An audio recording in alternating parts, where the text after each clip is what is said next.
너 순자 아줌마 맞아? 박 회장의 떨리는 목소리가 사무실에 울려 퍼졌습니다. 그의 눈앞에는 30년 된 토지 문서가 펼쳐져 있었죠. 매일 무릎 꿇고 걸레질하던 그 가정부가 지금은 의자에 앉아 그를 내려다보고 있었습니다. 회장님, 이 문서 제가 찾아드린 겁니다. 그럼 저한테도 권리가 있지 않을까요? 평범해 보였던 그녀에게 대체 무슨 일이 있었던 걸까요? 이 놀라운 반전의 전체 이야기가 궁금하시다면 잠시 구독 버튼을 눌러주세요. 보이지 않는 곳에서 묵묵히 살아온 사람들의 숨겨진 이야기를 매일 전해드립니다. 모든 건 그녀가 장롱 뒤에서 그 봉투를 발견하면서 시작되었습니다. 새벽 5시 알람이 울리기도 전에 이순자는 눈을 떴습니다. 50대 중반의 나이답지 않게 허리가 뻐근했죠. 비좁은 반지하 방에서 몸을 일으키며 옆을 보니 고등학생 딸 지은이가 아직 책상에 엎드려 자고 있었습니다. 어젯밤에도 새벽까지 공부했나 봅니다. 순자는 조용히 이불을 덮어주고 부엌으로 나왔어요. 냉장고를 열었을 때 남은 반찬이 거의 없었습니다. 어제 대학생 아들 준호가 전화했었죠. 엄마, 이번 학기 등록금 언제쯤 보내주실 수 있어요? 350만 원. 순자의 한 달치 월급이 180만 원인데 말이에요. 그녀는 한숨을 삼키며 된장찌개를 끓이기 시작했습니다. 아침 6시 30분, 순자는 지하철을 2번 갈아타고 강남역에 도착했습니다. 역에서 나와 걸어가는 길목마다 고급 브랜드 매장들이 즐비했어요. 그녀의 낡은 패딩 점퍼는 이 거리와 전혀 어울리지 않았죠. 하지만 순자는 개의치 않았습니다. 이미 익숙해진 풍경이었으니까요. 7시 정각, 순자는 박 회장 댁 현관문을 열었습니다. 60평짜리 아파트는 그녀가 사는 반지하 방의 10배도 넘는 크기였어요. 거실 한가운데 놓인 이태리제 소파 한 세트 가격이 2천만 원이라고 했습니다. 순자는 그 소파를 매일 청소기로 닦으면서도 한 번도 앉아본 적이 없었죠. 왔어. 오늘 안방 장롱 좀 옮겨야 되는데. 박 회장 부인의 목소리가 안방에서 들려왔습니다. 순자는 대답도 하지 않고 곧바로 안방으로 향했어요. 60대 초반의 박 부인은 비싼 실크 잠옷을 입고 화장대 앞에 앉아 있었죠. 장롱 뒤에 곰팡이가 핀 것 같아. 벽지 좀 확인해봐. 순자를 쳐다보지도 않고 내뱉는 말투였습니다. 순자는 묵묵히 고개를 끄덕이고 장롱 앞으로 갔습니다. 600만 원짜리 원목 장롱이었어요. 혼자 옮기기엔 무거웠지만 도와줄 사람은 없었죠. 그녀는 이를 악물고 장롱을 밀기 시작했습니다. 삐걱삐걱 나무가 마루 바닥을 긁는 소리가 났어요. 조심해. 바닥에 흠집 나면 어떡해. 박 부인의 날카로운 목소리가 뒤통수를 쳤습니다. 순자는 아무 말 없이 더 조심스럽게 장롱을 옮겼어요. 땀이 이마에 송골송골 맺혔죠. 5분쯤 지나자 장롱이 벽에서 30cm쯤 떨어졌습니다. 그 순간이었습니다. 장롱 뒤 구석진 곳에서 뭔가 보였어요. 먼지가 두껍게 쌓인 황토색 봉투였죠. 순자는 손을 뻗어 그것을 집어들었습니다. 봉투는 생각보다 묵직했고 오래되어 보였어요. 뭐야, 그거? 박 부인이 관심 없다는 듯 물었습니다. 순자는 봉투를 털며 대답했죠. 모르겠는데요. 오래된 서류 같습니다. 박 부인은 코웃음을 쳤어요. 쓰레기겠지 뭐. 그냥 버려. 벽지 곰팡이는 어때? 순자는 벽을 확인하며 조용히 대답했습니다. 곰팡이는 없는 것 같은데요. 그래. 그럼 다시 장롱 밀어넣고 거실 청소해. 박 부인은 더 이상 관심도 없다는 듯 화장을 시작했습니다. 순자는 황토색 봉투를 품에 안고 장롱을 제자리로 밀어 넣었어요. 그리고 조용히 안방을 나왔죠. 거실 소파 뒤편에서 순자는 잠깐 멈춰 섰습니다. 봉투를 살짝 열어보니 낡은 종이 뭉치가 보였어요. 첫 장에 토지대장이라는 글씨가 희미하게 적혀 있었죠. 순자의 심장이 조금 빨라졌습니다. 하지만 지금은 자세히 볼 시간이 없었어요. 순자 씨, 뭐해? 청소 안 해? 박 부인의 목소리에 순자는 황급히 봉투를 앞치마 주머니에 넣었습니다. 네, 지금 할게요. 그녀는 청소기를 들고 거실을 돌기 시작했어요. 하지만 머릿속은 온통 그 봉투 생각뿐이었죠. 오전 내내 순자는 평소처럼 일했습니다. 화장실 4개를 닦고 방 5개를 청소했어요. 부엌 싱크대를 광이 날 때까지 문질렀고 베란다, 유리창도 깨끗하게 닦았죠. 박 회장 부부는 그녀가 있는지 없는지도 모르는 듯 거실에서 아침 식사를 했습니다. 여보, 준영이한테 전화했어. 이번 주말에 온다며. 박 회장이 신문을 보며 물었습니다. 30대 중반의 아들 준영은 아버지 회사에서 이사로 일하고 있었어요. 응, 토요일에 온대. 며느리는 또 바쁘다고 안 온다더라. 박 부인의 목소리에는 불만이 묻어났죠. 순자는 그들의 대화를 들으면서도 못 들은 척했습니다. 이 집에서 10년을 일했지만 한 번도 그들의 가족 모임에 끼어본 적이 없었어요. 명절에도 순자는 부엌에서 설거지만 했죠. 그녀는 투명인간이었습니다. 오후 2시 순자는 점심도 제대로 먹지 못하고 일을 마쳤습니다. 내일은 냉장고 정리 좀 해줘. 유통기한 지난 거 버리고.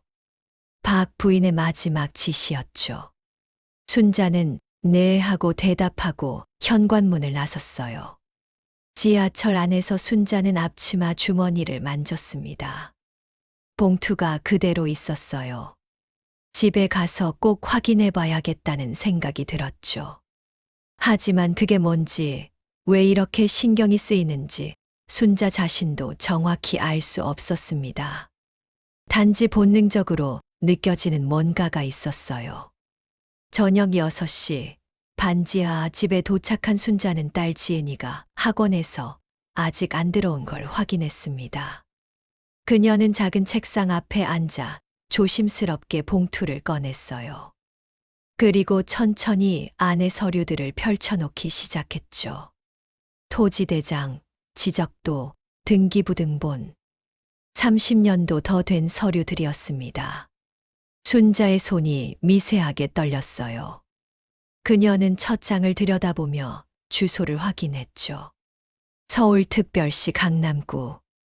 그 순간 순자의 눈이 커졌습니다. 그녀는 오래전 일을 떠올렸어요. 젊은 시절 잠깐 일했던 그곳, 매일 지나다니던 그 거리. 하지만 지금은 그저 가정부일 뿐이었죠. 순자는 서류를 다시 봉투에 넣으며 한숨을 쉬었습니다. 현관문이 열리는 소리가 들렸어요. 딸 지은이가 돌아온 거였죠. 순자는 황급히 봉투를 서랍 깊숙이 밀어 넣었습니다. 엄마, 저 왔어요. 그래. 저녁 먹어야지. 순자는 아무렇지 않은 척 부엌으로 향했어요. 하지만 그날 밤 순자는 잠을 이룰 수가 없었습니다. 머릿속에서 그 서류들이 계속 맴돌았죠. 혹시나 하는 마음이 자꾸만 고개를 들었어요. 그녀는 천장을 바라보며 작게 중얼거렸습니다. 설마, 그럴 리가 없겠지. 하지만 순자의 가슴속 어딘가에서는 작은 불씨 하나가 타오르기 시작하고 있었습니다. 다음 날 아침 순자는 평소보다 30분 일찍 박 회장 댁에 도착했습니다. 아직 아무도 일어나지 않은 조용한 시간이었죠. 그녀는 어제 발견한 봉투가 원래 있던 안방으로 조심스럽게 들어갔어요. 장롱 뒤를 다시 한번 확인하고 싶었거든요. 손전등을 비추며 구석구석 살펴봤지만 더 이상 아무것도 없었습니다. 먼지만 수북이 쌓여 있을 뿐이었죠. 순자는 실망한 듯 한숨을 쉬며 일어섰어요. 바로 그때였습니다. 뭐 하는 거야? 뒤에서 날카로운 목소리가 들려왔습니다. 박 부인이었어요. 순자는 깜짝 놀라 돌아섰죠. 아, 그게 어제 장롱 옮기고 나서 혹시 뭐 더 떨어진 게 없나 싶어서요. 박 부인은 의심스러운 눈초리로 순자를 훑어봤습니다. 쓸데없는 짓 하지 말고 냉장고나 정리해. 어제 시켰잖아. 순자는 고개를 숙이고 안방을 나왔어요. 가슴이 두근거렸죠. 왜 이렇게 긴장하는지 자신도 이해할 수 없었습니다. 그저 낡은 서류 몇 장일 뿐인데 말이에요. 부엌으로 가서 냉장고를 열었습니다. 온갖 수입 식재료들로 가득했어요. 송로버섯, 캐비어, 샴페인. 순자네 집 냉장고에는 김치와 된장 정도밖에 없었죠. 그녀는 묵묵히 유통기한을 확인하며 버릴 것들을 골라냈습니다. 참, 순자 씨. 토요일에 아들 내외 온다니까 집 청소 확실히 해놔. 특히 거실이랑 안방. 박 부인이 커피를 마시며 말했습니다. 순자를 보지도 않고 던지는 말이었어요. 네, 알겠습니다. 순자는 기계적으로 대답했죠. 10년 동안 수없이 들어온 짓이었으니까요. 오전 11시쯤 박 회장이 거실로 나왔습니다. 60대 중반이지만 여전히 카리스마가 있어 보였어요. 대형 건설사 임원 출신답게 말투도 권위적이었죠. 여보, 오늘 골프 갔다 올게. 저녁은 밖에서 먹고. 그는 순자가 있는지도 모르는 듯 현관으로 나갔습니다. 순자는 걸레를 들고 거실 바닥을 닦았어요. 무릎을 꿇고 손으로 하나하나 닦아야 했죠. 로봇 청소기가 있었지만 박 부인은 손으로 닦는 게 더 깨끗하다며 순자에게 시켰습니다. 허리가 끊어질 것 같았어요. 1시간쯤 지났을 때 순자의 휴대폰이 울렸습니다. 대학생 아들 준호였죠. 엄마, 나 지금 학교 식당인데 카드가 안 돼. 잔액 확인 좀 해줄래? 순자는 젖은 손을 닦으며 한숨을 쉬었어요. 알았어. 엄마가 5만 원 넣어줄게. 전화를 끊고 나니 박 부인이 소파에 앉아 순자를 내려다보고 있었습니다. 자식 전화였어. 돈 달라고? 순자는 고개를 끄덕였죠. 박 부인은 비웃듯 말했습니다. 쯔쯔, 대학까지 보내놓고 고생이네. 우리 준영이는 알아서 잘 크더라고. 역시 교육은 어릴 때부터 해야 돼. 순자는 아무 대꾸도 하지 않았습니다. 입술을 깨물며 다시 바닥을 닦기 시작했어요.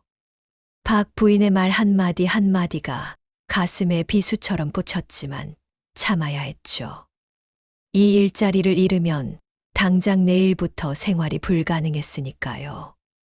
점심시간이 되자 박 부인은 친구들과 약속이 있다며 외출했습니다.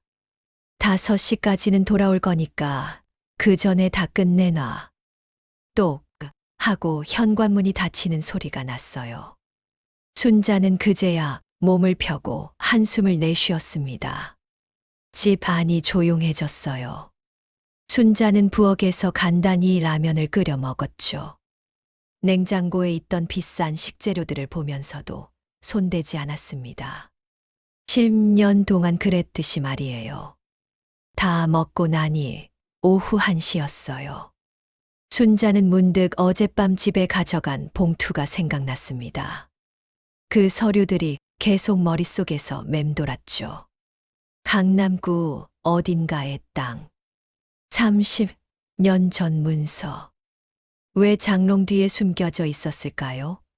순자는 휴대폰을 꺼내 인터넷을 검색하기 시작했어요. 강남 토지 시세, 오래된 토지 문서, 땅 소유권 확인 방법.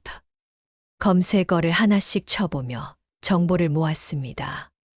그러다가 한 가지 사실을 알게 됐어요. 30년 전 강남 지역은 지금과 완전히 달랐다는 것을요. 그때는 논밭이었던 곳이 지금은 고층 빌딩으로 가득했죠. 순자의 심장이 다시 빨라지기 시작했습니다. 혹시, 정말 혹시 그 땅이 아직도 유효하다면, 그리고 박 회장 가족이 그 사실을 모른다면? 아니, 말도 안 되는 생각이었어요. 그들이 모를 리가 없었죠. 하지만 순자는 한 가지를 떠올렸습니다. 10년 전 이 집에 처음 왔을 때 들었던 이야기였어요. 박 회장이 15년 전에 재혼했다는 것, 첫 번째 부인이 일찍 돌아가셨다는 것. 그렇다면 그 서류는 전처 시절의 것일 수도 있었죠. 순자는 고개를 저었습니다. 아니야, 쓸데없는 생각이야. 그녀는 휴대폰을 치우고 다시 청소를 시작했어요. 하지만 마음 한구석의 궁금증은 쉽게 가라앉지 않았습니다. 오후 4시 순자는 거의 모든 청소를 끝냈습니다. 안방, 거실, 부엌까지 깨끗하게 정리했어요. 마지막으로 화장실을 닦으려는데 현관문이 열렸죠. 박 부인이 쇼핑백을 잔뜩 들고 들어왔습니다. 다 했어. 박 부인의 첫 마디였습니다. 순자는 네, 화장실만 남았습니다. 하고 대답했어요. 박 부인은 쇼핑백을 소파에 던지듯 놓으며 말했죠. 그거 빨리 끝내고 가. 오늘은 일찍 퇴근해도 돼. 순자는 고개를 숙였습니다. 감사합니다. 하지만 속으로는 씁쓸했어요. 일찍 퇴근이라는 게 겨우 30분 일찍 나가는 것뿐이었죠. 그것도 박 부인의 친구들이 저녁에 올 거라서 순자를 보기 싫어서였을 겁니다. 순자는 마지막 화장실까지 재빨리 닦고 짐을 챙겼어요. 앞치마를 벗으며 거울을 봤죠. 거울 속 자신의 얼굴은 지쳐 보였습니다. 50대 중반이지만 60대처럼 보이는 주름진 얼굴이었어요. 허리는 구부정했고 손에는 굳은 살이 가득했죠. 순자 씨, 토요일에도 나와야 돼. 아들 내외 오니까. 현관을 나서는 순자에게 박 부인이 말했습니다. 토요일은 순자의 유일한 쉬는 날이었어요. 하지만 거절할 수 없었죠. 네, 알겠습니다. 순자는 작게 대답하고 문을 닫았습니다. 지하철 안, 순자는 창밖을 멍하니 바라봤어요. 강남의 화려한 거리가 스쳐 지나갔습니다. 저 빌딩들 중 하나가 혹시, 아니, 또 그 생각이었어요. 순자는 고개를 저으며 눈을 감았죠. 하지만 마음속 깊은 곳에서는 작은 목소리가 속삭이고 있었습니다. 확인해봐. 그냥 한 번만. 구청에 가면 알 수 있어. 예전에 내가 했던 일 기억나잖아. 순자는 눈을 떴어요. 그리고 조용히 결심했습니다. 내일 점심시간, 딱 1시간만 시간을 내서 확인해 보기로요. 어차피 궁금증은 풀어야 잠이 올 것 같았으니까요. 다음 날 오전, 순자는 평소처럼 박 회장 댁 청소를 시작했습니다. 하지만 마음은 이미 점심시간에 가 있었어요. 어젯밤 집에서 그 서류를 다시 한번 꼼꼼히 봤거든요.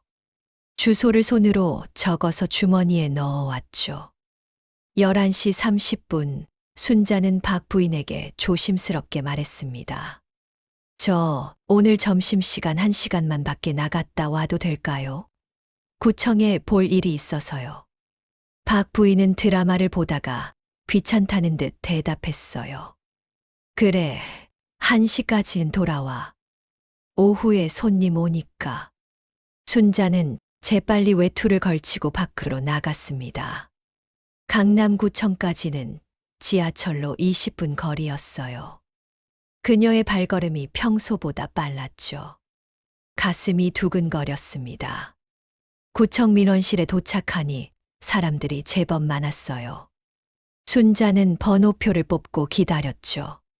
15분쯤 지나자 그녀의 차례가 왔습니다. 무슨 일로 오셨어요? 젊은 공무원이 무표정하게 물었어요. 순자는 주머니에서 메모지를 꺼냈습니다. 이 주소 토지 정보 좀 확인하고 싶은데요. 공무원은 키보드를 두드리며 화면을 들여다봤어요. 토지 대장 열람하시려면 신분증 주세요. 순자는 떨리는 손으로 주민등록증을 건넸죠. 몇 분 후 프린터에서 종이가 나오기 시작했습니다. 공무원이 그것을 순자에게 건네며 말했어요. 여기요. 1,000원입니다. 순자는 돈을 내고 서류를 받아들었죠. 그리고 구청 로비 의자에 앉아 펼쳐봤습니다. 첫 줄을 읽는 순간 순자의 손이 멈췄어요.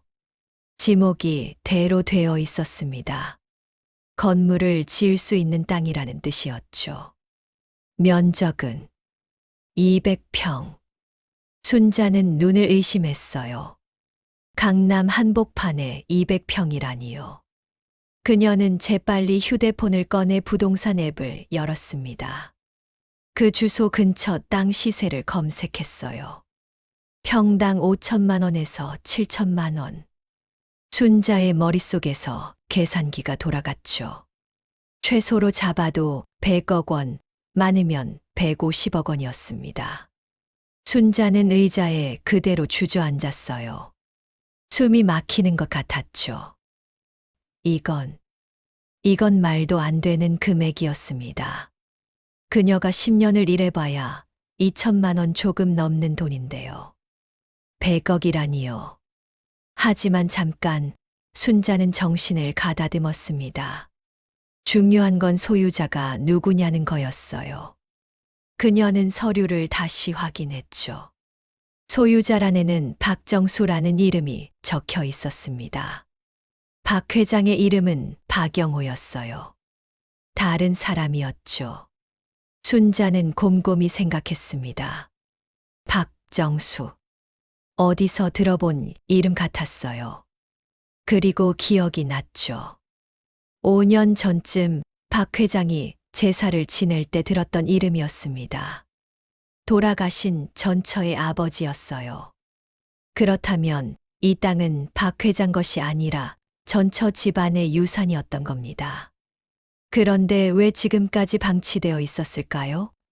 순자는 다시 서류를 꼼꼼히 읽어봤어요. 등기일자가 35년 전이었죠.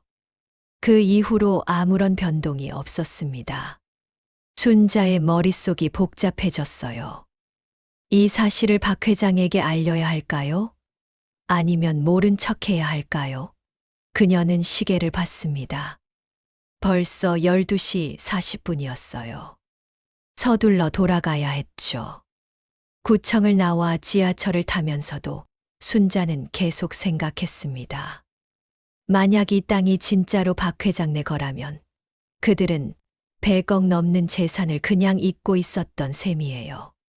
말이 되지 않았죠. 부자들은 돈에 더 철저한 법인데 말이에요. 그때 순자는 한 가지 가능성을 떠올렸습니다.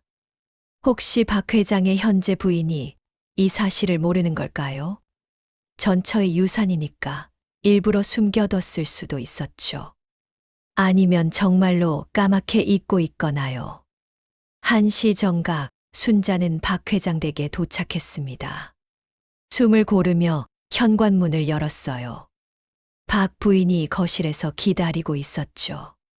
왔어. 빨리 손님 올 준비해. 2시에 오신대. 순자는 네 하고 대답하며 부엌으로 갔습니다. 손을 씻으면서도 머릿속은 온통 그 땅 생각뿐이었어요. 100억. 그 돈이면 딸아이 대학 등록금은 물론이고 아들 결혼 자금까지 충분했죠. 남은 인생을 편하게 살 수도 있었습니다. 하지만 순자는 고개를 저었어요. 아니야. 그건 남의 돈이야. 그녀는 스스로에게 다짐했죠. 10년 동안 이 집에서 일하면서 단 한 번도 부정직한 짓을 한 적이 없었습니다. 오늘도 마찬가지였어요. 오후 내내 순자는 평소처럼 일했습니다. 손님들이 오면 차를 내오고 과일을 깎았어요. 박 부인과 친구들의 수다 소리가 거실에 가득했죠. 요즘 부동산이 또 오른대요. 우리 남편이 강남에 땅 하나 있었으면 좋겠다고 하던데. 그들의 대화가 귓가에 맴돌았습니다. 순자는 속으로 씁쓸하게 웃었어요. 저 사람들은 이미 엄청난 재산을 발견했다는 걸 꿈에도 모르고 있었죠. 장롱 뒤에서 먼지 쌓인 채로 잠들어 있던 100억짜리 서류를요. 저녁 5시 손님들이 돌아가고 순자도 퇴근 준비를 했습니다. 앞치마를 벗으며 안방을 한번 쳐다봤어요. 저 장롱 뒤에서 꺼낸 봉투 하나가 이렇게 큰 비밀을 담고 있었다니요. 현관문을 나서는데 박 부인이 불렀습니다. 참, 순자 씨. 토요일에 우리 아들 내외 온다고 했잖아. 특별히 잘 해줘야 되니까 아침 일찍 와. 순자는 네, 알겠습니다. 하고 대답했어요. 지하철 안에서 순자는 구청에서 받은 서류를 다시 꺼내봤습니다. 박정수, 200평, 강남구. 글씨가 눈에 선명하게 들어왔어요. 그녀는 서류를 접으며 한숨을 쉬었죠. 집에 도착하니 딸 지은이가 책상 앞에 앉아 공부하고 있었습니다. 엄마, 오늘 학원 선생님이 그러는데 제 성적으로 서울대학은 힘들대요. 지은이의 목소리가 풀이 죽어 있었어요. 순자는 딸의 머리를 쓰다듬었습니다. 괜찮아, 열심히 하면 돼. 하지만 속으로는 미안했어요. 학원비가 부족해서 제대로 된 곳을 보내주지 못했거든요. 만약 그 땅이 정말 순자네 것이었다면 어땠을까요? 아이들한테 더 나은 교육을 시켜줄 수 있었을 텐데요. 순자는 부엌으로 가서 저녁을 준비하기 시작했습니다. 냉장고에서 김치와 계란을 꺼내며 생각했어요. 내일 박 회장 아들이 온다고 했죠. 그럼 가족들이 다 모이는 거였습니다. 혹시 그때 이 서류 이야기를 꺼내볼까요? 아니, 순자는 다시 고개를 저었습니다. 괜히 이상한 오해를 받을 수도 있었어요. 돈 때문에 그러는 거 아니야. 같은 말을 들을 수도 있었죠. 그냥 조용히 돌려주고 말아야 할까요? 그날 밤 순자는 또 잠을 이루지 못했습니다. 침대에 누워 천장을 바라보며 계속 고민했어요. 옳은 일이 뭘까요? 주인에게 돌려주는 게 맞는 걸까요? 아니면 정당한 대가를 요구해도 되는 걸까요? 새벽 2시 순자는 일어나 앉았습니다. 그리고 책상 서랍에서 그 봉투를 꺼냈어요. 달빛에 비친 오래된 서류를 바라보며 순자는 작게 중얼거렸죠. 이걸 어떻게 해야 하지? 하지만 답은 쉽게 나오지 않았습니다. 순자는 그저 서류를 꼭 안고 앉아 있을 뿐이었어요. 그녀의 마음속에서는 양심과 현실이 치열하게 싸우고 있었습니다. 그리고 순자는 아직 몰랐어요.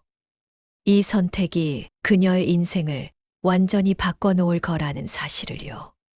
토요일 아침 8시 순자는 평소보다 일찍 박 회장 댁에 도착했습니다.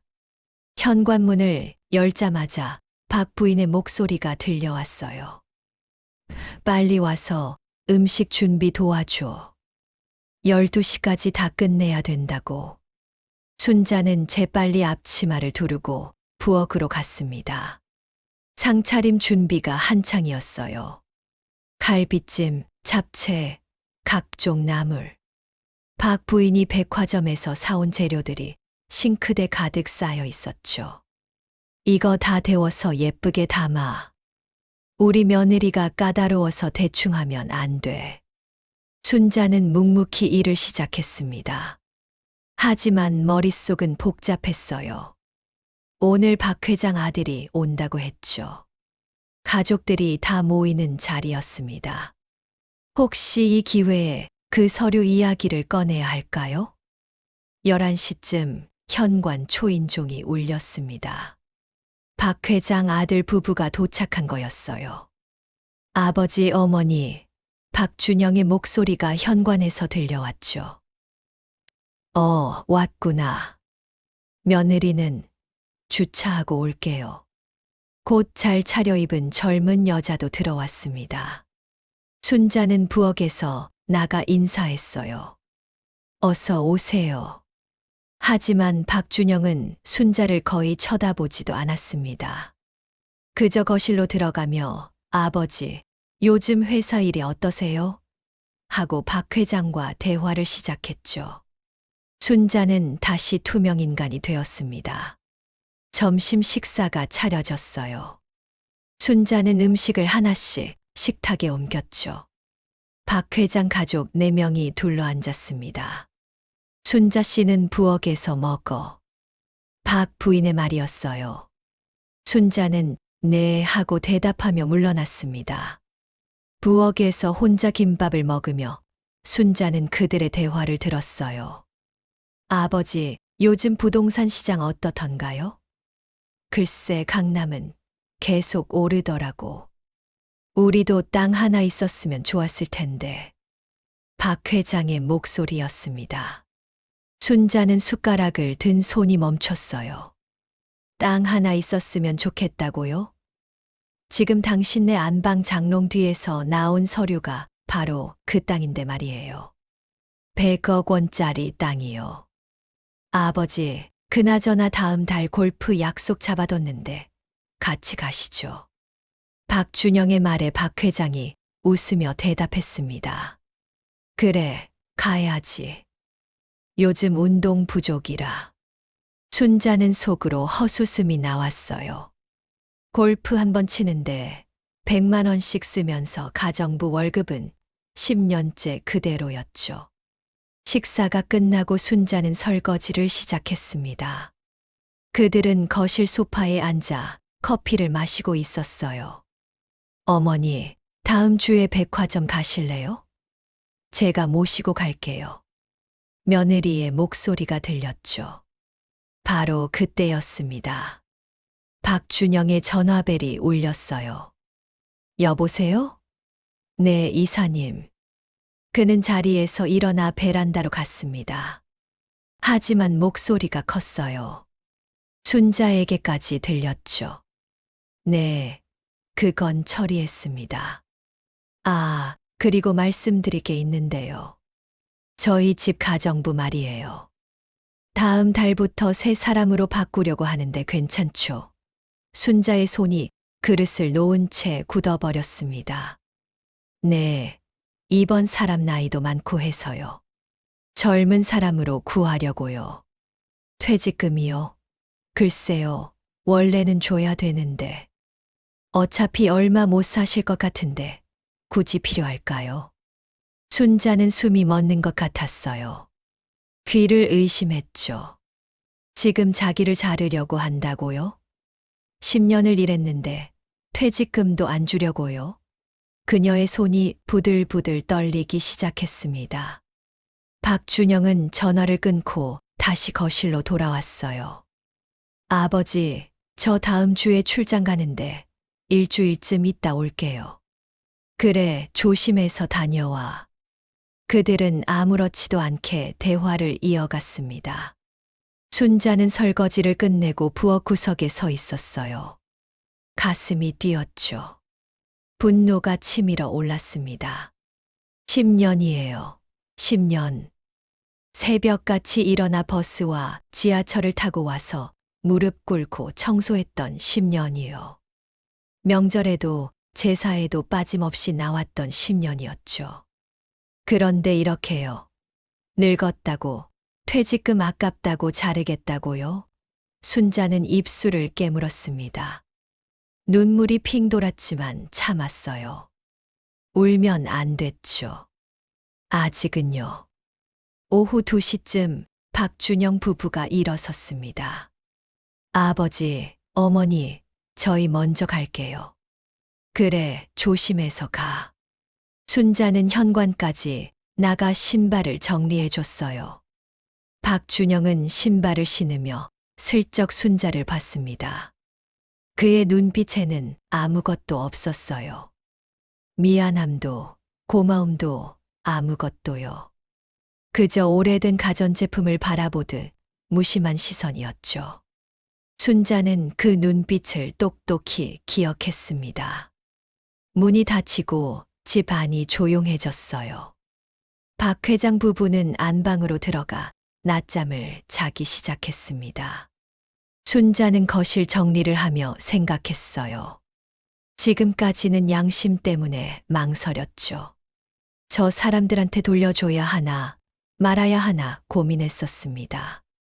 하지만 이제는 달랐어요. 저 사람들은 순자를 사람으로 보지도 않았습니다. 10년을 일한 사람한테 퇴직금도 안 주려는 사람들이요. 골프에는 100만 원씩 쓰면서요. 순자는 앞치마 주머니에서 구청에서 받은 서류를 만졌습니다. 늘 가지고 다녔거든요. 그 종이 한 장이 100억 원의 가치가 있다는 걸 아는 사람은 이 집에서 순자뿐이었죠. 오후 5시 퇴근 시간이 되었습니다. 순자는 짐을 챙기며 안방을 한번 쳐다봤어요. 저 안에서 박 회장 부부가 편하게 자고 있었죠. 그들은 꿈에도 모를 겁니다. 자기들이 얼마나 큰 실수를 했는지를요. 현관문을 나서며 순자는 결심했습니다. 이제는 더 이상 착하게만 살지 않겠다고요. 10년 동안 참고 견뎠지만 이젠 아니라고요. 그녀에게도 권리가 있었습니다. 지하철 안에서 순자는 휴대폰을 꺼냈어요.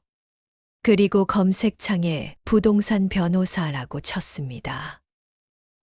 몇 개의 법률사무소 번호가 떴죠. 순자는 그 중 하나를 메모했어요. 집에 도착해서도 순자는 잠들지 못했습니다. 침대에 누워 계속 생각했어요.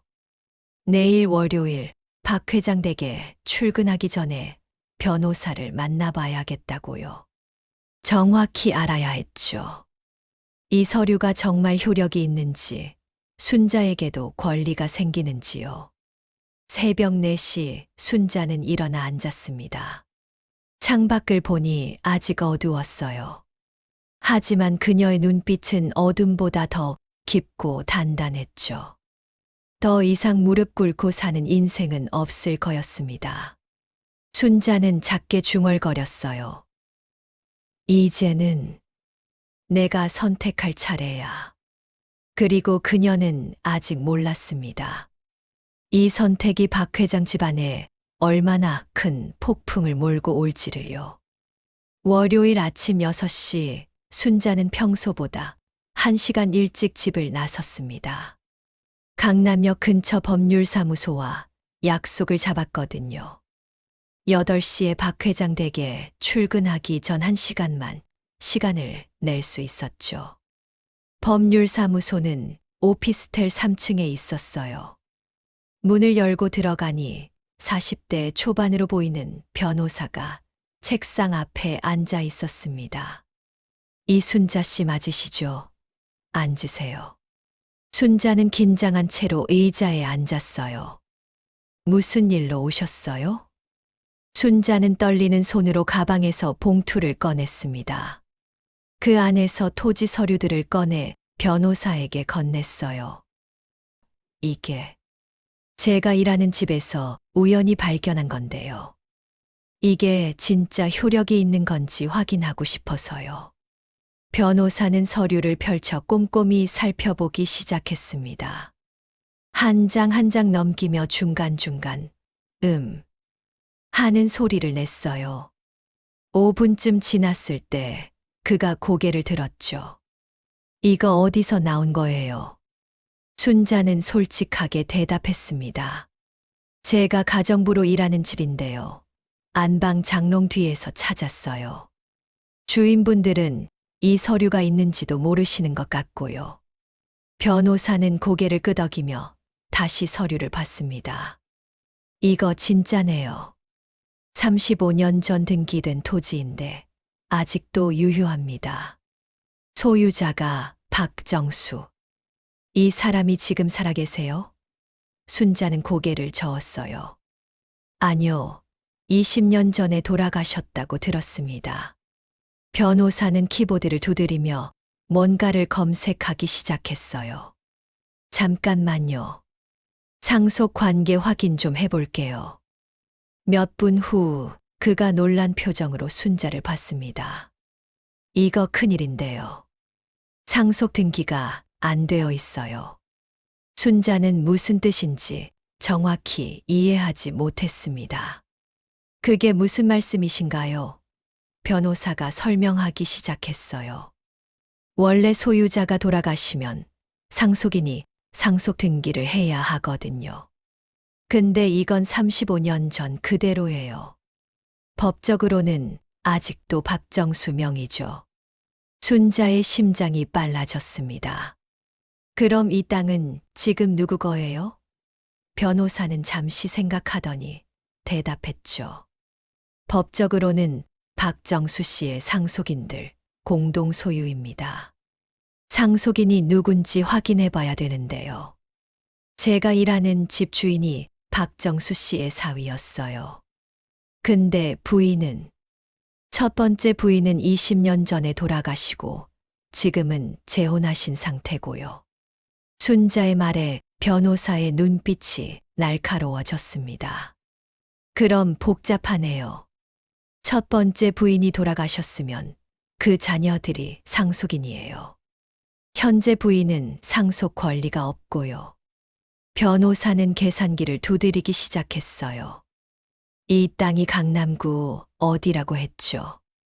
순자는 주소를 알려줬습니다. 변호사는 부동산 시세를 검색하더니 휘파람을 불었어요. 이거 최소 100억은 넘겠는데요. 위치가 진짜 좋네요. 지금 이 근처는 평당 6천만 원 정도 하거든요. 100억. 순자는 그 숫자를 들을 때마다 현기증이 났습니다. 변호사가 물었어요. 그런데 순자 씨는 이걸 어떻게 하고 싶으신 거예요? 순자는 잠시 망설였죠. 그리고 조용히 말했습니다. 저는 제가 이걸 찾아낸 거잖아요. 그럼 저한테도 뭔가 권리가 있지 않을까요? 변호사는 고개를 끄덕였어요. 당연하죠. 매장물 발견 같은 경우는 발견자에게 보상할 의무가 있어요.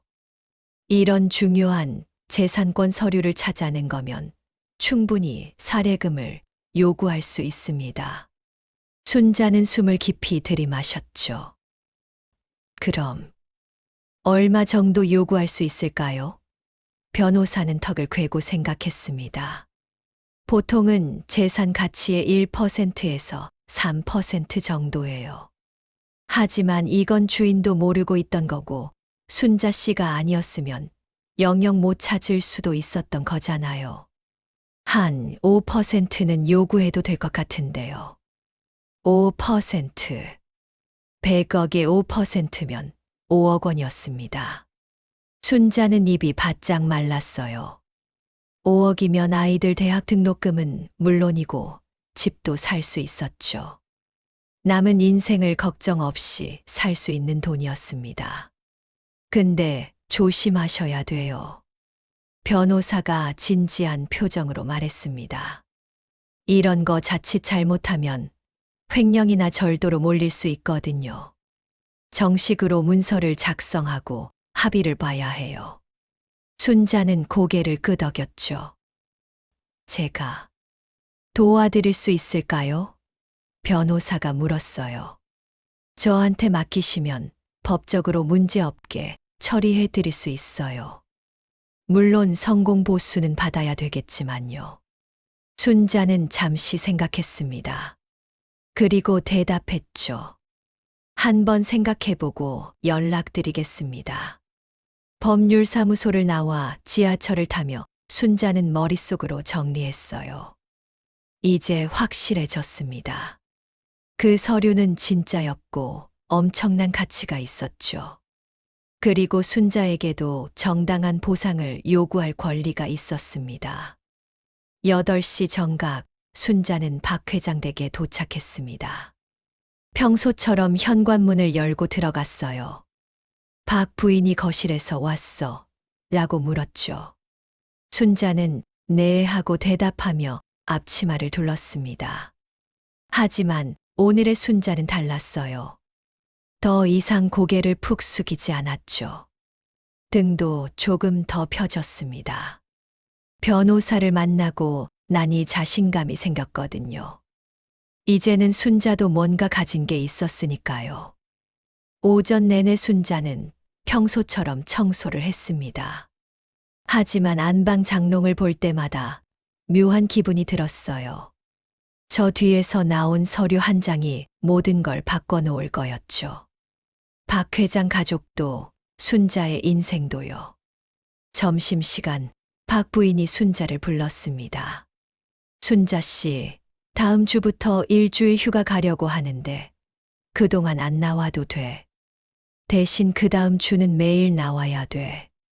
순자는 조용히 대답했어요. 네, 알겠습니다. 하지만 속으로는 생각했죠.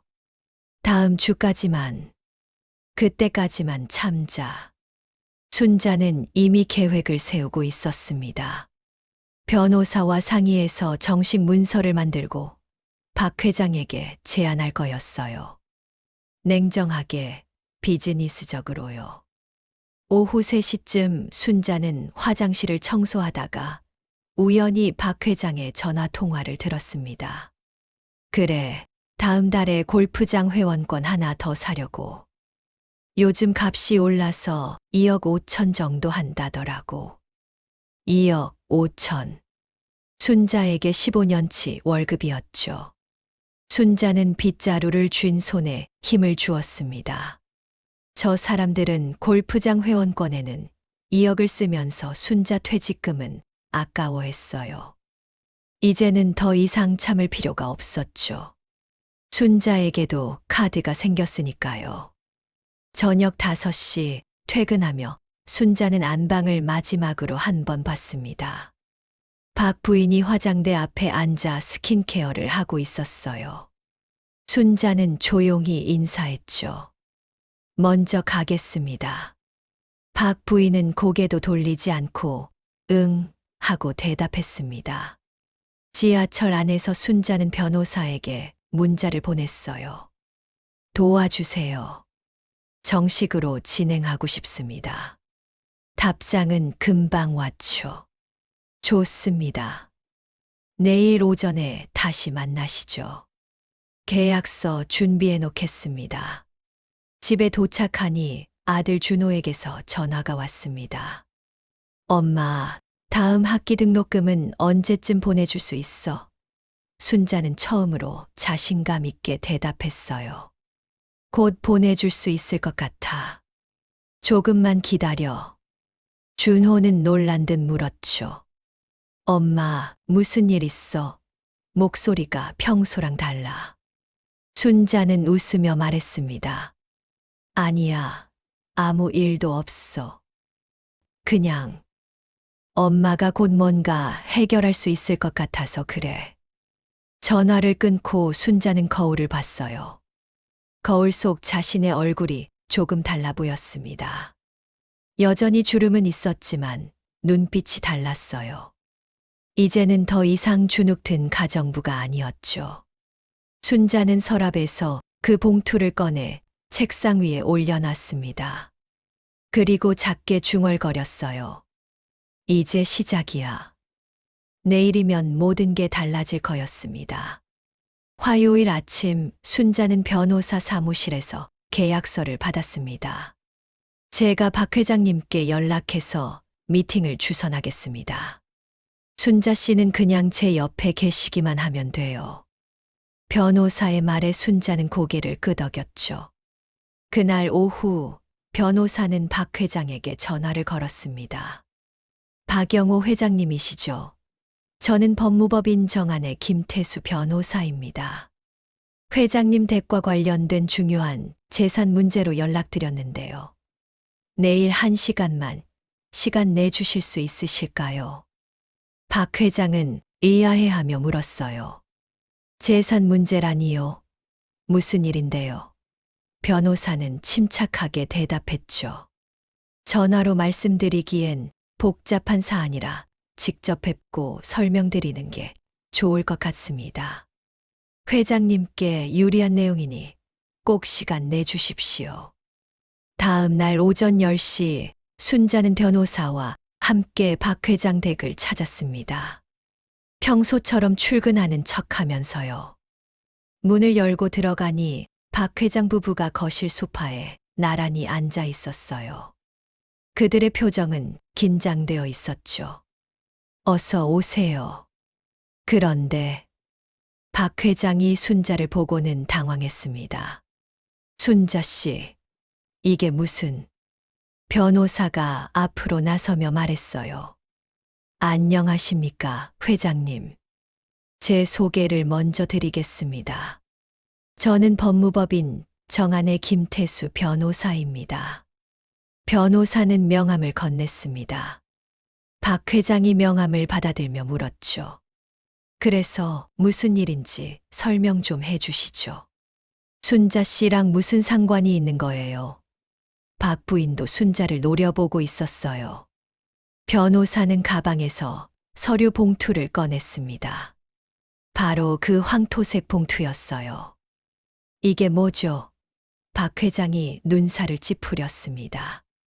변호사가 봉투를 열어 서류들을 꺼내 탁자 위에 펼쳤죠. 회장님, 이 서류들 보신 적 있으십니까? 박 회장은 서류를 집어들었습니다. 토지대장, 지적도. 그의 눈이 점점 커졌어요. 이게 어디서 나온 거예요? 박 부인도 옆에서 서류를 들여다봤죠. 여보, 이거 뭐예요? 변호사가 설명하기 시작했습니다. 이 서류는 순자 씨가 일주일 전 이댁 안방 장롱 뒤에서 발견한 겁니다. 35년 전 등기된 강남구 소재 토지 문서인데요. 원 소유자는 박정수 씨로 되어 있습니다. 박 회장의 얼굴이 하얗게 질렸어요. 장인어른 명이었어요? 그는 서류를 떨리는 손으로 계속 넘겼죠. 박 부인이 날카롭게 물었습니다. 그래서 이게 뭐가 중요하다는 거예요? 변호사는 노트북을 꺼내 화면을 돌려 보여줬어요. 이 토지의 현재 시세입니다. 200평, 평당 약 6천만 원. 계산하시면 최소 120억 원입니다. 거실이 순간 조용해졌죠. 시계 초침 소리만 들릴 정도였습니다. 120억. 박 회장의 목소리가 떨렸습니다. 박 부인은 입을 다물지 못했어요. 그들은 서로를 바라봤죠. 믿기지 않는다는 표정이었습니다. 제가 법무사를 통해 확인한 결과 이 토지는 아직 상속 등기가 되지 않았습니다. 법적으로는 여전히 박정수 씨 명의예요. 하지만 상속인은 회장님의 자녀분들이 되겠죠. 변호사의 설명에 박 회장은 소파에 털썩 주저앉았습니다. 박 부인이 갑자기 순자를 쳐다봤어요. 그래서 뭐, 이 서류 찾았다고 돈 달라는 거야? 목소리에 적대감이 묻어났죠. 순자는 처음으로 입을 열었습니다. 네, 맞습니다. 순자의 목소리는 평소와 달랐어요. 떨리지 않고 단호했죠. 저는 10년 동안 이 집에서 성실하게 일했습니다. 하지만 지난 토요일 저를 해고하려는 계획을 우연히 들었어요. 퇴직금도 안 주려고 하신다는 것도요. 박 회장 부부의 얼굴이 굳어졌습니다. 박준영의 전화 통화였죠. 순자는 계속 말했어요. 저는 이 서류를 제가 발견했고 여러분이 몰랐다면 영영 찾지 못했을 겁니다. 법적으로 발견자에게는 정당한 보상을 요구할 권리가 있습니다. 변호사가 끼어들었어요. 맞습니다. 민법상 매작물 발견에 준하는 사례로 볼 수 있고, 이런 중요한 재산권 서류의 경우 통상 재산 가치의 1%에서 5%를 보상합니다.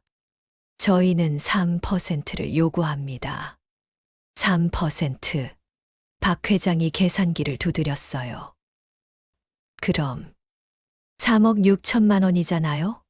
변호사는 고개를 끄덕였죠. 네, 120억의 3%입니다. 적정한 금액이라고 봅니다. 박 부인이 벌떡 일어났습니다. 말도 안 돼. 그깟 서류 하나 주었다고 3억을 달라고? 이건 협박이에요. 변호사는 침착하게 대답했어요. 협박이 아닙니다. 정당한 권리 주장입니다. 물론 거부하실 수는 있죠. 하지만 그러면 이 서류는 순자 씨가 계속 보관하게 됩니다. 박 회장이 순자를 똑바로 쳐다봤습니다. 순자 씨, 정말 이러실 겁니까? 10년 동안 우리가 얼마나 잘해줬는데. 순자는 웃지 않았어요. 잘해주셨다고요? 회장님은 제 이름도 제대로 불러본 적이 없으세요. 순자의 말에 박 회장은 할 말을 잃었습니다. 사실이었으니까요. 그는 순자를 항상 거기 이봐라고 불렀었죠. 박 부인도 마찬가지였어요. 10년 동안 순자는 이름 없는 존재였습니다. 저는 새벽 5시에 일어나 2시간을 버스와 지하철로 출근했어요. 무릎 꿇고 바닥을 닦았고 명절에도 쉬지 않았죠. 월급은 10년째 180만 원이었습니다. 순자의 목소리가 조금씩 커졌어요. 아드님은 골프장 회원권에 2억 5천을 쓰시면서 제 퇴직금 몇백만 원은 아까워하셨어요. 저를 사람으로 본 게 아니라 그냥 청소 도구로 보셨던 거죠. 순자의 눈에 눈물이 맺혔지만 흘리지는 않았습니다. 거실이 다시 조용해졌어요. 박 회장 부부는 아무 말도 하지 못했죠. 변호사가 서류를 내밀었습니다. 여기 합의서입니다.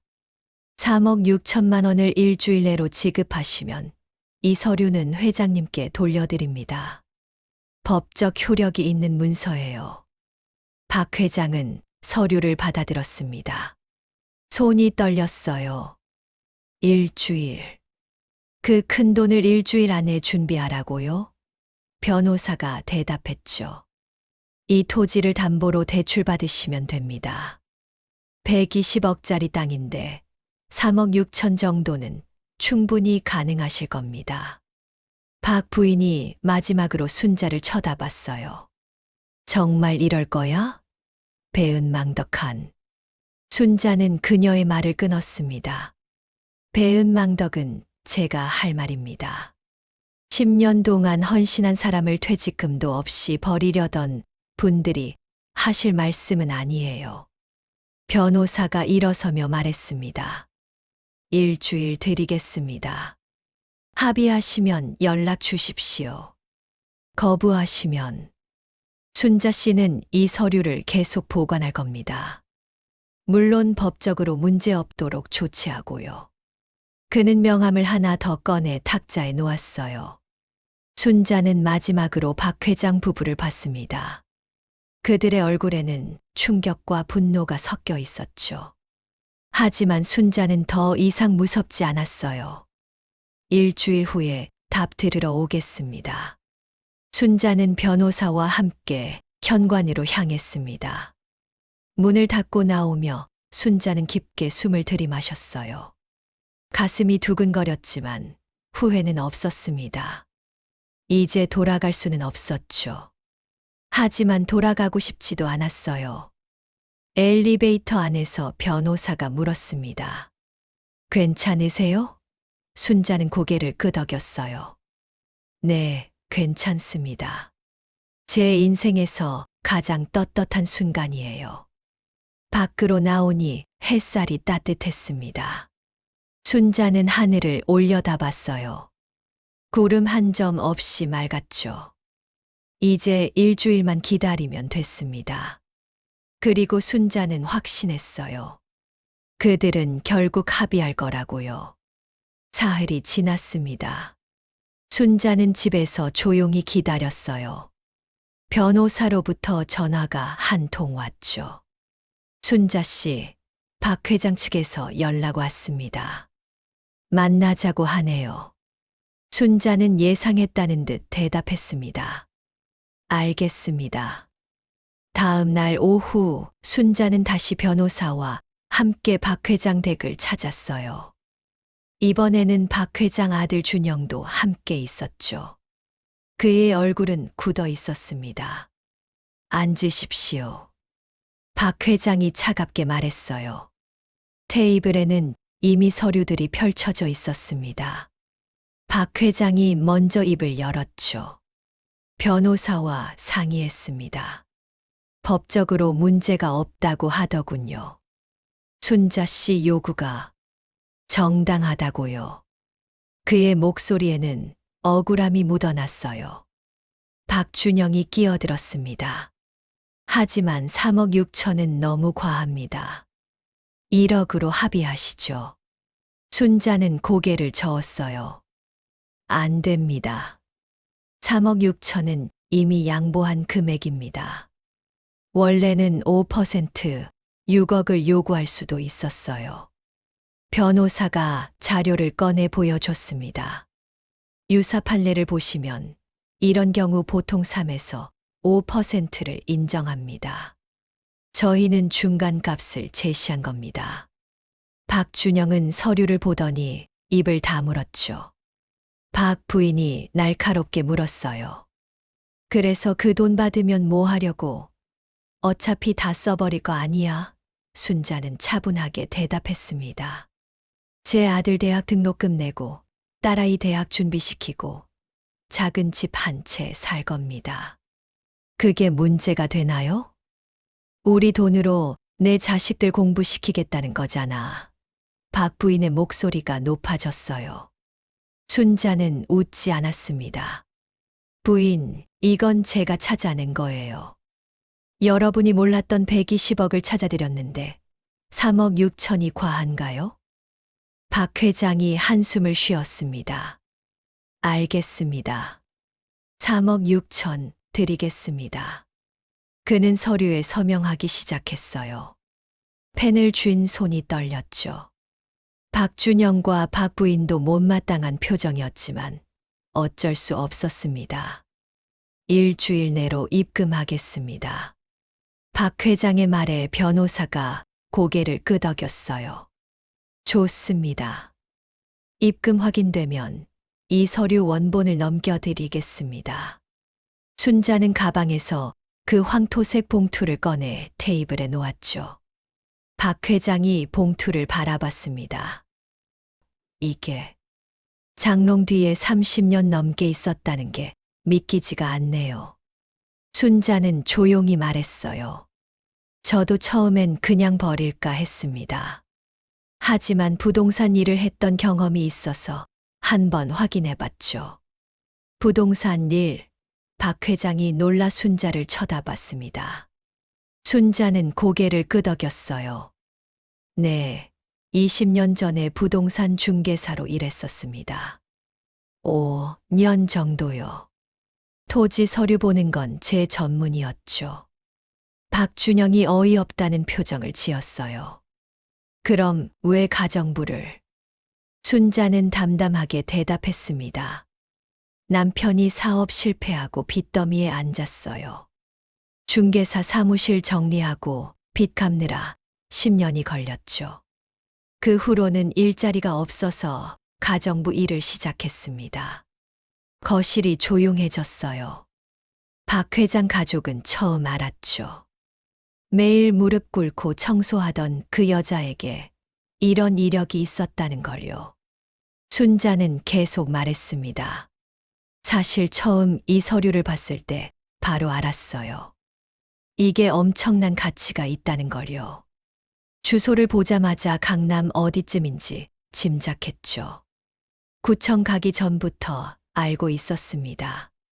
순자의 눈빛이 날카로웠어요.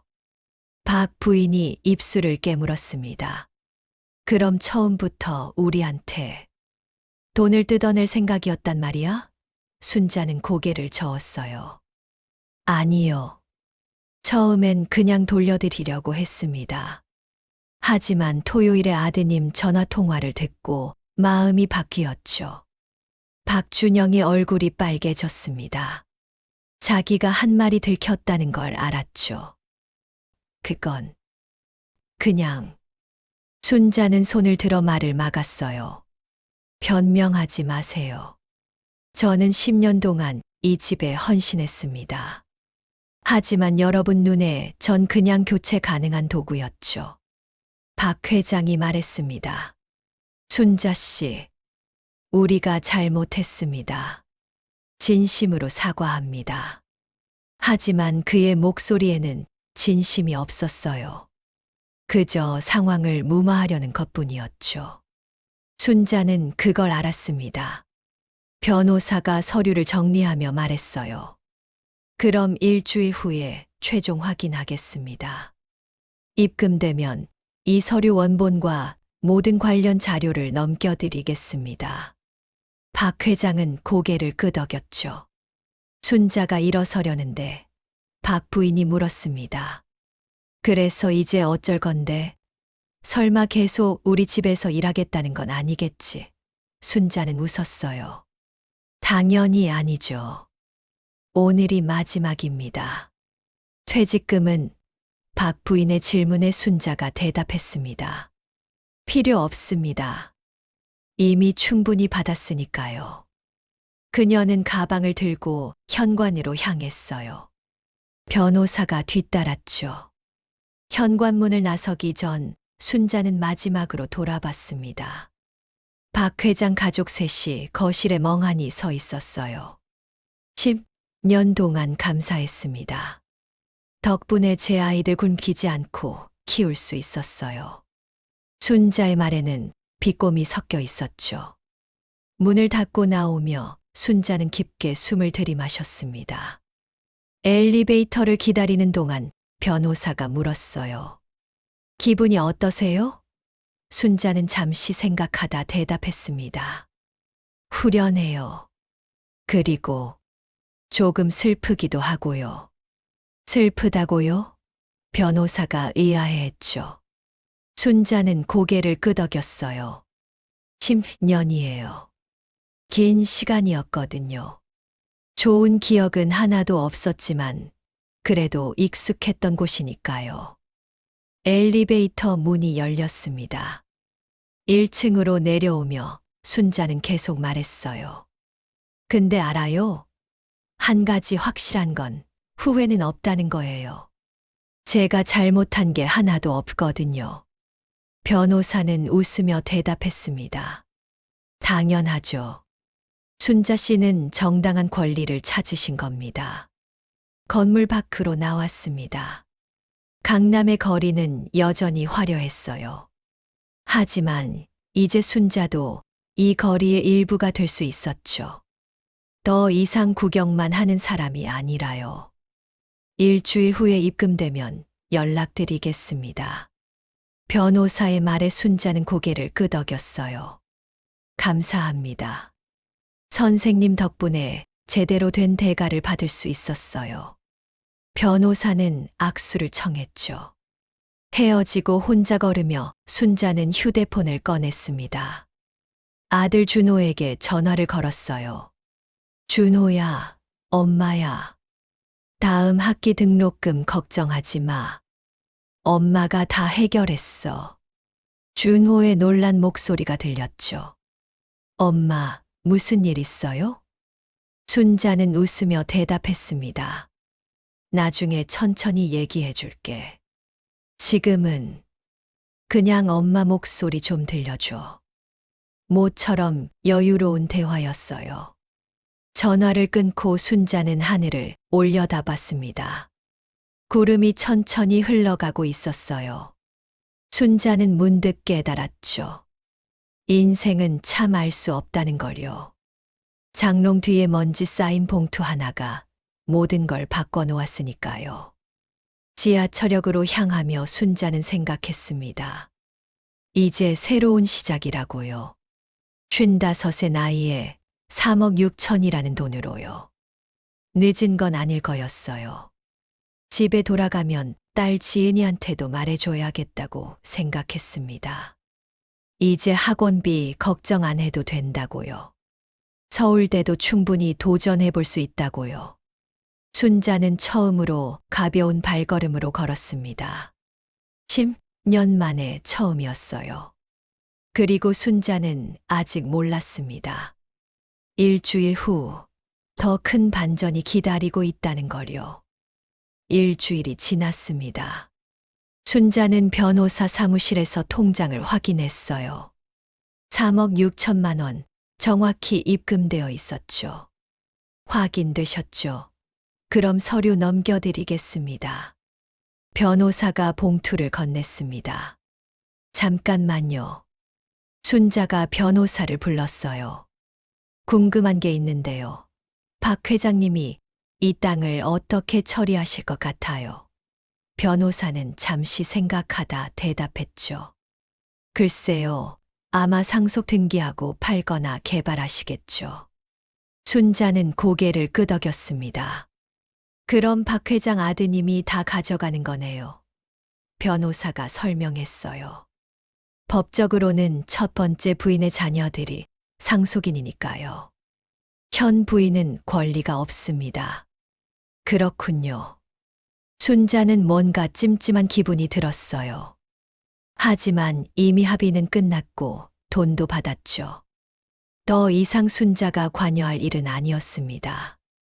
집으로 돌아와 순자는 아이들을 불렀어요.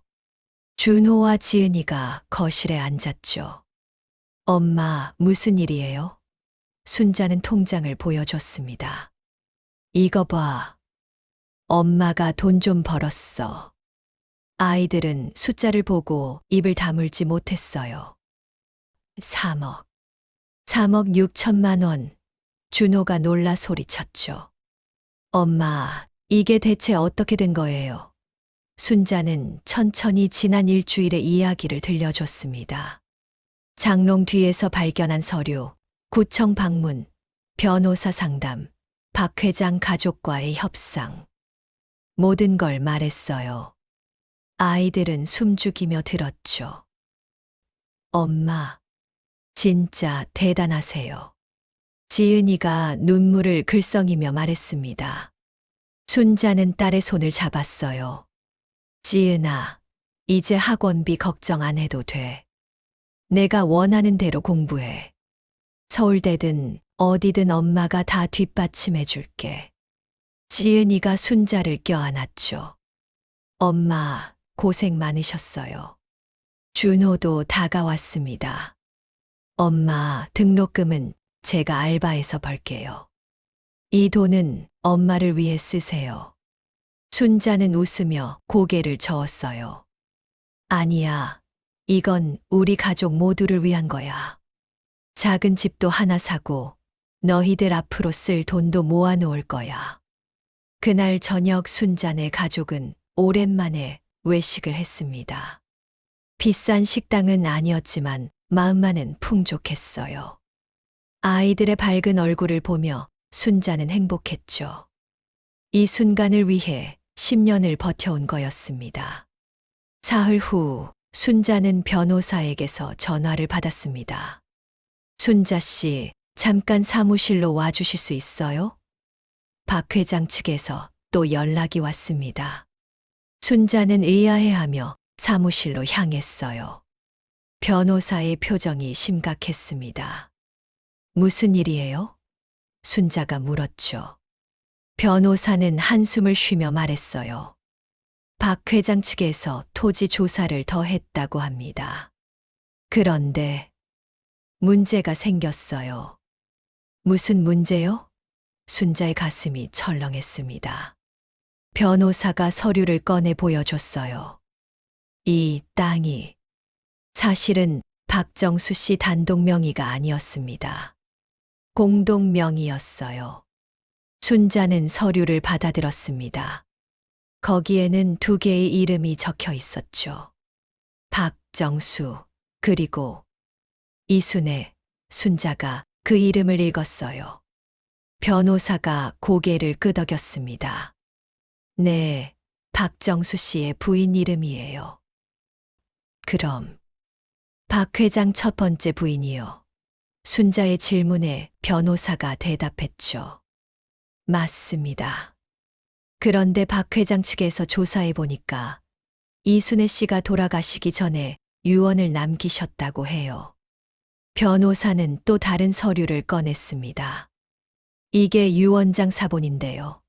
이순애 씨가 자기 지분의 절반을 남편이 아닌 가정부에게 물려준다고 되어 있어요.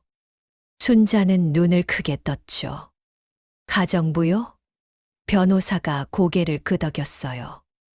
네, 20년 전 이순애 씨 임종을 지켰던 가정부요. 이름은 김영자. 순자는 그 이름을 들은 순간 기억이 났습니다. 김영자. 저 그 사람 알아요. 순자가 소리쳤어요. 20년 전에 박 회장 댁에서 일했던 분이에요. 제가 입사하기 직전에 그만두셨다고 들었어요. 변호사가 놀라며 물었죠. 정말요? 순자는 고개를 끄덕였습니다. 네, 박 부인이 한 번 얘기한 적 있어요. 전 부인 시중을 들었던 가정부가 있었는데 어느 날 갑자기 사라졌다고요. 그래서 새로 저를 구했다고. 변호사는 자료를 뒤적였어요. 그럼 지금 이 유언장에 따르면 김영자 씨가 토지 지분의 4분의 1을 가질 권리가 있습니다. 나머지 4분의 3은 박 회장 자녀들이고요. 순자는 숨이 막혔어요. 그럼 제가 받은 3억 6천은? 변호사가 심각하게 말했습니다. 문제가 될 수 있어요. 김영자 씨를 찾아야 합니다. 그분이 권리를 주장하면 상황이 복잡해지거든요. 순자는 생각에 잠겼습니다. 김영자 씨, 어디 계실까요? 변호사가 대답했죠. 박 회장 측에서도 찾고 있다고 합니다. 하지만 20년이나 지났고 연락처도 없어서. 그때 순자는 문득 떠올랐어요. 잠깐만요. 제가 박 회장 댁 창고에서 오래된 상자를 본 적이 있어요. 거기에 옛날 가정부들 명단이 있었던 것 같은데. 변호사의 눈이 빛났죠. 정말요? 그럼 그걸 확인해 볼 수 있을까요? 순자는 고개를 끄덕였습니다. 한번 알아볼게요. 그녀는 사무실을 나와 박 회장에게 전화를 걸었어요. 여보세요, 순자입니다. 혹시 창고에 있던 오래된 서류 상자 아직 있나요? 박 회장은 놀란 목소리로 대답했죠. 왜요? 무슨 일인데? 순자가 설명했습니다. 김영자 씨 찾으시잖아요. 거기 연락처가 있을 수도 있어요. 다음 날 순자는 박 회장 댁 창고를 뒤졌습니다. 먼지 쌓인 상자들 속에서 낡은 노트 하나를 발견했어요. 거기에는 역대 가정부들의 이름과 연락처가 적혀 있었죠. 20년 전 항목에 김영자, 그리고 전화번호. 순자는 떨리는 손으로 전화를 걸었습니다. 신호음이 울렸어요. 한참을 기다리니 목소리가 들렸죠. 여보세요? 나이 든 여자의 목소리였습니다. 혹시 김영자 씨이신가요? 20년 전에 박영호 회장 댁에서 일하셨던. 전화기 너머로 숨소리가 들렸어요. 맞습니다. 누구세요? 순자는 깊게 숨을 들이마셨죠. 저는 이순자라고 합니다. 김영자 씨 후임으로 그 집에서 일했던 사람이에요. 드릴 말씀이 있는데 만나 뵐 수 있을까요? 잠시 침묵이 흘렀습니다. 그리고 김영자가 말했어요. 무슨 일인데요? 순자는 조심스럽게 대답했습니다. 이순애 여사님의 유언장에 관한 일입니다. 전화기 너머에서 깊은 한숨 소리가 들렸죠. 이틀 후 순자는 조용한 카페에서 70대 후반으로 보이는 여자를 만났습니다. 김영자였어요. 오래 기다리셨어요? 순자가 물었죠. 김영자는 고개를 저었습니다. 아니에요. 방금 왔어요. 순자는 변호사가 준비한 서류를 꺼냈어요. 이게 이순애 여사님이 남기신 유언장입니다. 김영자는 서류를 받아들고 천천히 읽기 시작했죠. 그녀의 눈에서 눈물이 흘러내렸습니다. 여사님이 날 기억해 주셨구나. 김영자의 목소리가 떨렸어요. 저는 그분 임종을 지켰어요. 마지막 1년 동안 밤낮으로 간호했죠. 그분은 좋은 분이셨어요. 진짜 좋은 분. 순자는 조용히 들었습니다. 김영자가 계속 말했어요. 돌아가시기 전날 밤 여사님이 제 손을 잡고 말씀하셨어요. 영자 씨, 고마워요. 당신은 내 가족보다 더 나를 아껴줬어요. 라고요. 그래서 떠나신 거예요? 순자가 물었죠. 김영자는 고개를 끄덕였습니다. 여사님 돌아가시고 나니 그 집에 더 있을 수가 없었어요. 박 회장은 바로 재혼 준비하시더라고요. 저는 그게 견딜 수가 없었죠. 순자는 김영자의 손을 잡았어요. 김영자 씨, 이 유언장대로라면 선생님께 30억 정도의 권리가 있어요. 토지 지분의 4분의 1이거든요. 김영자는 놀라 순자를 봤죠.